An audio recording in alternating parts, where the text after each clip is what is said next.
వచ్చేసింది. నెక్స్ట్, ఆంధ్రప్రదేశ్ చరిత్రలోనే పెట్టుబడుల చరిత్రలోనే సరికొత్త అధ్యాయం సార్. ఏపీలో గూగుల్ సంస్థ 1,36,000 కోట్ల రూపాయల పెట్టుబడులు పెట్టేందుకు ఒప్పందం కుదుర్చుకుంది. విశాఖలో త్వరలో భారత్లోనే అతిపెద్దదైన ఏఐ హబ్ రాబోతోంది.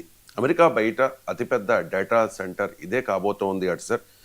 మోదీ అంటూ ఉన్నారు, వికసిత భారత్ దిశగా వెళుతూ ఉన్నాం, గూగుల్ ఏఐ హబ్ భారత్ ఆర్థిక వ్యవస్థకు ఊతం ఇస్తుంది అని చెప్పేసి.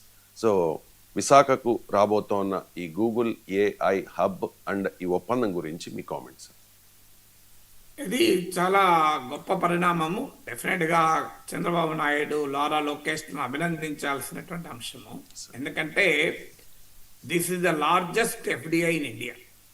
ఇప్పుడు $15 బిలియన్, 1,500 కోట్ల డాలర్లు, అంటే మీరు అన్నట్టు 1,36,000 కోట్ల డాలర్లు. ఇందులో డేటా సెంటరే $10 బిలియన్, 87,000 క్రోర్స్ పైగా, 87,000 కోట్లకు పైగా. ఇది 1,88,000 మందికి ఉద్యోగాలు వస్తాయని అంచనా. మోర్ దెన్ 10,000 క్రోర్స్ రాష్ట్ర జిఎస్డిపికి కంట్రిబ్యూట్ చేస్తుంది అని.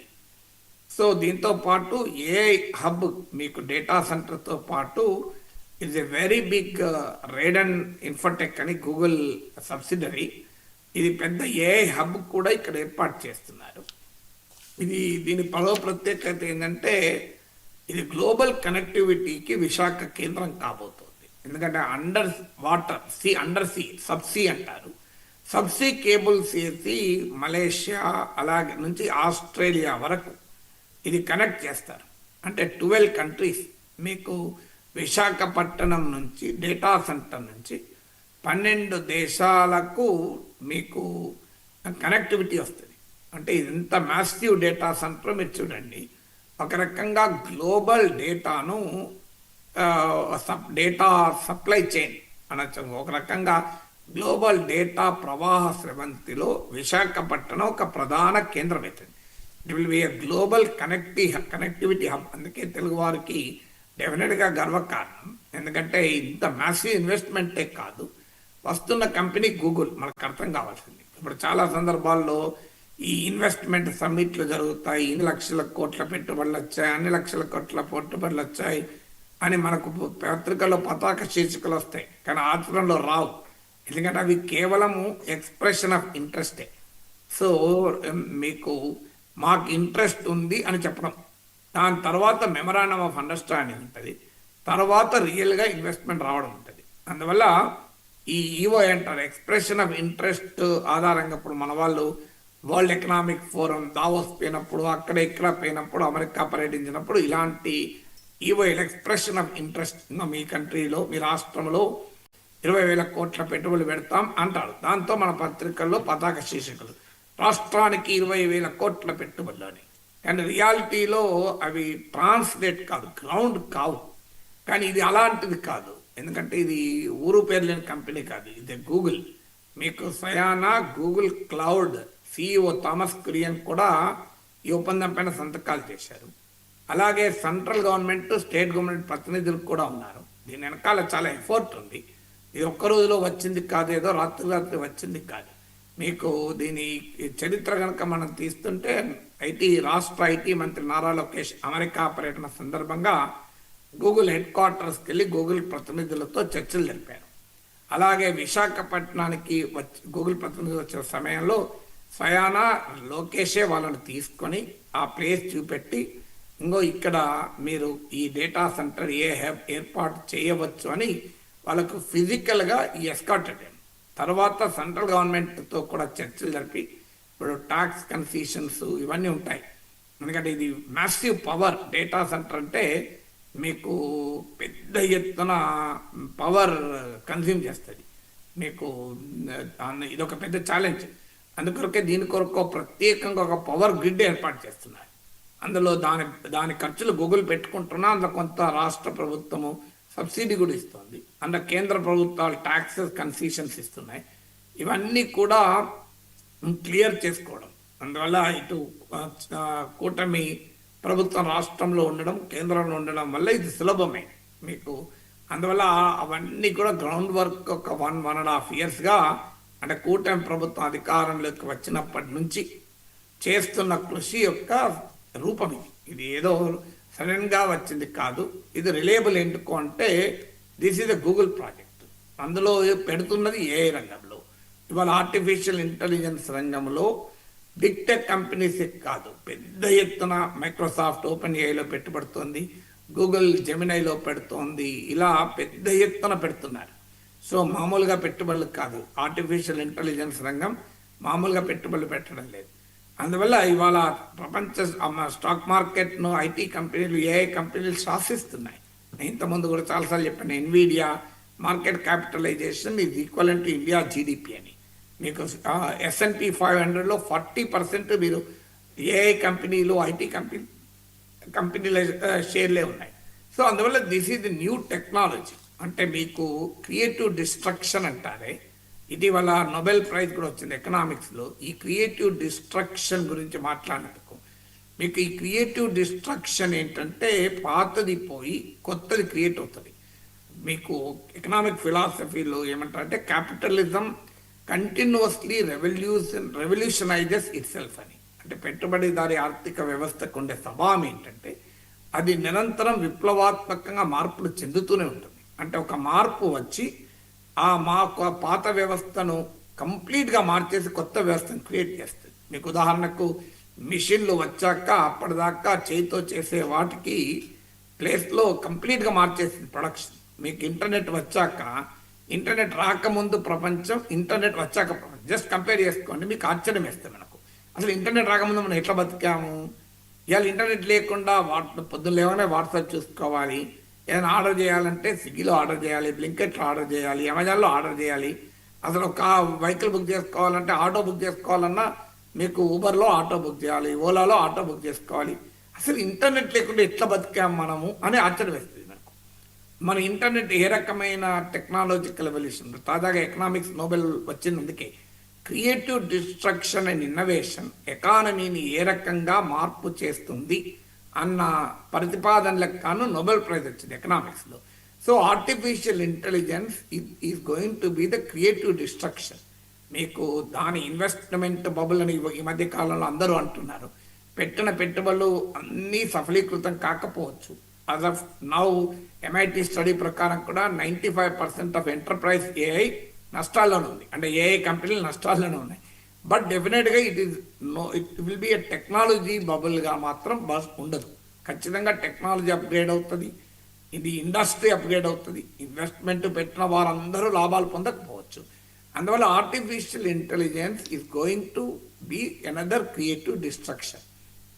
అందువల్ల మీకు ఆ క్రియేటివ్ డిస్ట్రక్షన్కు అంటే క్రియేటివ్ డిస్ట్రక్షన్ అంటే సృజనాత్మక వినాశం అని కాదు. ఇప్పుడు మనకు మైథాలజీలో కూడా ఉంటుంది శివతాండవం అని. శివతాండవం చేస్తే గతమంతా అంతకు ముందు యుగం పోయి కొత్త యుగం వచ్చేస్తుంటారే. మీకు మైథాలజీలోనే కాదు, మార్క్సిస్ట్ ఎకనామిక్స్లో కూడా ఉంది. నేను ఇంతకుముందు చెప్పాను, capitalism continuously revolutionises itself అని కార్ల్ మార్క్స్ అన్నాడు. Marx is the biggest opponent of capitalism. కానీ he also accepted the ability of capitalism to reinvigorate. So అందువల్ల మీకు క్రియేటివ్ డిస్ట్రక్షన్కు కారణమయ్యే ఆర్టిఫిషియల్ ఇంటెలిజెన్స్ రంగంలో వస్తున్న పెట్టుబడులు, ఇప్పుడు ఏదో మనకు రొటీన్గా ఉండే పాతకాలపు ఓల్డ్ ఎకానమీలో వచ్చే పెట్టుబడి అంటే దానికి అంత ప్రాధాన్యత ఉండదు. అందువల్ల మొదటిది గూగుల్. ఇది వరల్డ్స్ టాప్ మోస్ట్ కంపెనీ. ప్రపంచంలోనే సృజనాత్మక రంగంలో, ఇన్ఫర్మేషన్ టెక్నాలజీ రంగంలో రేంజింగ్ ఫ్రమ్ సర్చ్ ఇంజన్ నుంచి క్లౌడ్ కంప్యూటింగ్ నుంచి ఆర్టిఫిషియల్ ఇంటెలిజెన్స్ వరకు it is a remarkable company Google. So అలాంటి కంపెనీ మీకు నేను కూడా ఈ వీకెండ్లో శాన్ ఫ్రాన్సిస్కోలో గూగుల్ హెడ్ క్వార్టర్స్ కూడా చూడడానికి వెళ్తున్నాను. సో అందువల్ల ఇట్స్ అట్లాంటి కంపెనీ రావడం అనేది మనకు వాల్యూ ఇస్తుంది. రెండవది ఇట్స్ ఎ క్రియేటివ్ డిస్ట్రక్షన్. ఎకానమీలో ఒక నూతన యుగాన్ని ఆవిష్కరించగలిగేటువంటి క్రియేటివ్ డిస్ట్రక్షన్ రంగంలో వస్తుంది. ఇది రెండవది. మూడవది తెస్తున్నది చంద్రబాబు నాయుడు. మనకు అర్థం కావాల్సింది, చంద్రబాబు నాయుడిని నరనరాన వ్యతిరేకించే రాజకీయ ప్రత్యర్థులు కూడా అంగీకరించాల్సిన వాస్తవం ఏంటి? ఎందుకంటే మీకు KT రామారావు లాంటి వాళ్ళు బీఆర్ఎస్ నిరంతరం చంద్రబాబు నాయుడు టార్గెట్ చేస్తుంది. కానీ చంద్రబాబు నాయుడు ఐటీ రంగానికి చేసిన కృషిని అంగీకరించారు కదా. సో మీకు చంద్రబాబు నాయుడు ఉమ్మడి రాష్ట్ర ముఖ్యమంత్రిగా హైదరాబాద్ నగరంలో మీకు హైటెక్ సిటీ కట్టారు. చాలామంది అదే బిల్డింగ్ కట్టాడు చెప్పుకుంటున్నాడు అని అవహేళనగా అంటారు, అర్థం కాక తెలియక. హైటెక్ City is not a building. హైటెక్ సిటీ ఒక భవనమే కాదు, ఆ భవనంలో క్రియేట్ అయిన టెక్నాలజీ ముఖ్యం కదా, అర్థం కాక అంటారు. ఇప్పుడు మీకు అది భవనం అనుకుంటే ఎట్లా? సో భవనం కాదు ఒకటి. అలా అయితే మీకు హార్వర్డ్ విశ్వవిద్యాలయాలు కూడా భవనాలు ఉంటాయి, ఏముంటాయి అని చెప్పి హార్వర్డ్ యూనివర్సిటీ ఏమి లేదని చెప్దామా? హైటెక్ సిటీ భవనము అని కామెంట్ చేస్తుంటారు తెలియని వాళ్ళు. అలాగే మీకు మైక్రోసాఫ్ట్ తీసుకొచ్చారు, మీకు గుర్తే ఉంటుంది. అప్పుడు మైక్రోసాఫ్ట్ అధినేత బిల్ గేట్స్ని తీసుకొచ్చాడు, బిల్ క్లింటన్ తీసుకొచ్చాడు చంద్రబాబు నాయుడు. హైదరాబాద్కు మైక్రోసాఫ్ట్ రావడము it was a game changer. ఎందుకంటే ఒక మైక్రోసాఫ్టే వచ్చాక, బిల్ గేట్స్ బిల్ క్లింటన్ వచ్చాక మీకు ఏమవుతుందంటే అది ఇండస్ట్రీకి ఒక పెద్ద మెసేజ్ సిగ్నల్ పంపిస్తుంది. మీకు ఇప్పుడు గూగుల్ రావడము, ఏకంగా గూగుల్ క్లౌడ్ మీకు సీఈఓనే రావడము, ఏపమాపో బహుశా సుందర్ పిచాయ్ కూడా వస్తాడు. అతను కూడా ప్రైమ్ మినిస్టర్ మోడీతో మాట్లాడాడు. ఈ విశాఖపట్నంలో డేటా సెంటర్ పెట్టడం గురించి గూగుల్ సీఈఓ సుందర్ పిచాయ్ మీకు ప్రైమ్ మినిస్టర్ మోడీతో మాట్లాడాడు. సో అందువల్ల మీకు సిగ్నిఫికెన్స్ యొక్క కంపారిజన్ అర్థమయ్యటానికి మైక్రోసాఫ్ట్ హైదరాబాద్కు రావడము, మీకు బిల్ గేట్స్ బిల్ క్లింటన్లు హైదరాబాద్కు రావడము హైదరాబాద్ ఐటీ ఈకో సిస్టానికి ఒక పవర్ఫుల్ లిఫ్ట్ ఇచ్చింది, ఒక బ్రహ్మాండమైన సిగ్నల్ పంపింది. దానికి చంద్రబాబు నాయుడు ప్రిసైడ్ చేశాడు. మనం అలాంటి చరిత్ర ఉన్న నాయకుడు కనుక ఐటీ రంగంలో చంద్రబాబు నాయుడు దార్శనికత మనం చూసాం. ఈ సేవా కేంద్రాలు పెట్టినప్పుడు అందరు ఇదేంది అని అన్నారు, ఇవాళ కెన్ యూ ఇమాజిన్. అందువల్ల టెక్నాలజీ రంగంలో Chandrababu Naidu the most credible face. మీకు నరేంద్ర మోడీ కూడా ఈ మధ్య అన్నాడు, నేను ముఖ్యమంత్రిగా ఉన్నప్పుడు కూడా చంద్రబాబు నాయుడు నుంచి తెలుసుకుని నేర్చుకునేవాడిని అని. సో అందువల్ల చంద్రబాబు నాయుడు ఇవాళ మైక్రోసాఫ్ట్ ఆ రోజు హైదరాబాద్కు తెచ్చి హైదరాబాద్ ఐటీ విప్లవానికి పునాదులు వేస్తే, ఇప్పుడు గూగుల్ను తెచ్చి విభజిత ఆంధ్రప్రదేశ్లో ఐటీ విప్లవానికి పునాదులు వేస్తారని చెప్పచ్చు.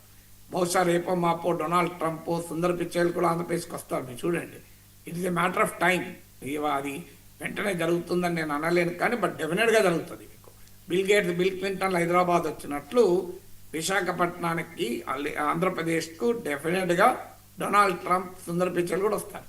సో దాంతో పాటు ఇప్పుడు అదనంగా ఇంకొక ముఖ్యమైన అంశం ఏంటంటే సరిగ్గా టైమింగ్ కూడా ఇంపార్టెంట్. ఎందుకంటే నరేంద్ర మోడీ ప్రభుత్వం కూడా పెద్ద ఎత్తున టెక్నాలజీ పైన కేంద్రీకరిస్తున్నారు. మీకు భారీ ఎత్తున టెక్నాలజీ పైన కేంద్రీకరిస్తున్న సమయంలో కరెక్ట్గా మీకు ఇది సెట్ అయింది. అందువల్ల మీకు ఏ రకంగా చూసినా దిస్ ఎ మేజర్ డెవలప్మెంట్. డెఫినెట్గా మనం అప్రిషియేట్ చేయాలి హోల్ హార్టెడ్గా. ఎందుకంటే ఇది రిమార్కబుల్. కియా మోటార్స్ తీసుకొచ్చారని చెప్పి 2014-19 గురించి చెప్పుకుంటారు. ఆటోమొబైల్ ఇండస్ట్రీతో పోలిస్తే ఆర్టిఫిషియల్ ఇంటెలిజెన్స్ అబ్బండ మామూలు విషయం కాదు కదా. మీకు automobile industry is not a great industry. అది ఎంప్లాయ్మెంట్ క్రియేట్ చేయొచ్చు, కాదని నేను అన్నాను. కానీ క్రియేటివ్ డిస్ట్రక్షన్ చేసే, అందుకే ఆ పదం వాడాను, ఎకనామిక్స్ నోబెల్ ప్రైజ్ పొందిన వారు వాడిన పదం అది, క్రియేటివ్ డిస్ట్రక్షన్. క్రియేటివ్ డిస్ట్రక్షన్ తెచ్చే ఒక టెక్నాలజీ రంగంలో, ఆర్టిఫిషియల్ ఇంటెలిజెన్స్ రంగంలో వస్తున్నటువంటి ఒక పెద్ద మార్పు. నాలుగవది ఏంటంటే ఇండియా ఏఐ రెవల్యూషన్లో వెనకబడ్డామన్న భావన దేశంలో ఉంది. దీన్నే ఫోమో అంటారు, ఫియర్ ఆఫ్ మిస్సింగ్ అవుట్ అని. సో ఆల్రెడీ ఫోమో ఉంది. ఎందుకంటే ఇప్పుడు చైనా పెద్ద ఎత్తున ఐటీ రంగం ఏ ఆర్టిఫిషియల్ ఇంటెలిజెన్స్ రంగంలో పెట్టుబడులు పెట్టింది. అంటే చైనా ఏఐ పెట్టిందంటే డీప్ సీక్లు ఇవే కాదు, మీకు మిషన్ లెర్నింగ్ పైన ఇన్వెస్ట్మెంటు, అలాగే చిప్ మేకింగ్, ఆర్టిఫిషియల్ ఇంటెలిజెన్స్కు ఫౌండేషన్గా ఉండే సిలికాన్ అండ్ చిప్ మేకింగ్, వీటిలో కూడా పెద్ద ఎత్తున ఇన్వెస్ట్ చేసింది. ఇండియా ఇప్పుడిప్పుడే మొదలు పెట్టింది. ఎందుకంటే ఇటీవల ప్రైమ్ మినిస్టర్ ప్రకటించాడు కూడా, మీకు ఇయర్ ఎండింగ్ లోపల ఇండియన్ చిప్ వస్తుంది అని. మీకు అదొక మేజర్ చేంజ్. అలాగే మనకు ఇండియన్ చిప్ రావడమే కాదు, ఐఐటి మద్రాసు, ఐఐటి బాంబేలో మీకు ఆర్టిఫిషియల్ ఇంటెలిజెన్స్ పైన this a great research going on. ఇండియాలో కూడా ఆ రీసెర్చ్ మొదలైంది, ఏఐ రీసెర్చ్. అయితే మనం బిగినింగ్లో ఉన్నాం. ఇప్పటికీ మెషిన్ లెర్నింగ్లో గత కొన్నేళ్లుగా ఇండియాలో జరుగుతోంది ఎఫర్ట్. కానీ ఆర్టిఫిషియల్ ఇంటెలిజెన్స్ రంగంలో, సెమీ కండక్టర్స్ రంగంలో, చిప్ మేకింగ్ రంగంలో ఇప్పుడిప్పుడే మనం మొదలుపెట్టాం. దేశంలో కూడా క్వాంటమ్ మిషన్ మొదలుపెట్టాము, అలాగే సెమీ కండక్టర్ మిషన్ మొదలుపెట్టాము. అంటే ఎప్పుడు కూడా ఒక దేశం ప్రగతి బాటకు అనుసంధానమైనప్పుడు ఆ రాష్ట్రం మరింతగా డెవలప్ అవుతుంది. అందువల్ల ఆంధ్రప్రదేశ్కు ఇవాళ ఈ గూగుల్ హబ్ రావడం అనేది దేశంలో వస్తున్న టెక్నాలజికల్ చేంజెస్కు ఒక రకంగా అనుసంధానమై వస్తున్నాయి. ఇప్పుడు మీకు హైవే కనెక్ట్ అయితే మనం ఎంత తొందరగా ఇల్లు చేరొచ్చు. మీకు హైవే కనెక్ట్ కాలేదనుకోండి, చాలా లేట్ అవుతుంది. మీరు హైవే కనెక్ట్ అయి ఉన్నామనుకోండి, డెఫినెట్గా హైదరాబాద్ బెంగళూరు మధ్య పోవాలంటే ఫాస్ట్కి వెళ్ళిపోతాం, హైదరాబాద్ విజయవాడ మధ్య పోవాలంటే ఫాస్ట్కి వెళ్తాం. ఇలా హైవే కనెక్ట్ కాని ప్లేస్లో నువ్వు వెళ్ళాలంటే చాలా సమయం పడుతుంది చూడండి. అందువల్ల ఇవాళ ఇండియాలో, భారతదేశంలో టెక్నాలజికల్ సూపర్ హైవేకు ఆంధ్రప్రదేశ్ కనెక్ట్ కావడం కూడా అడ్వాంటేజ్.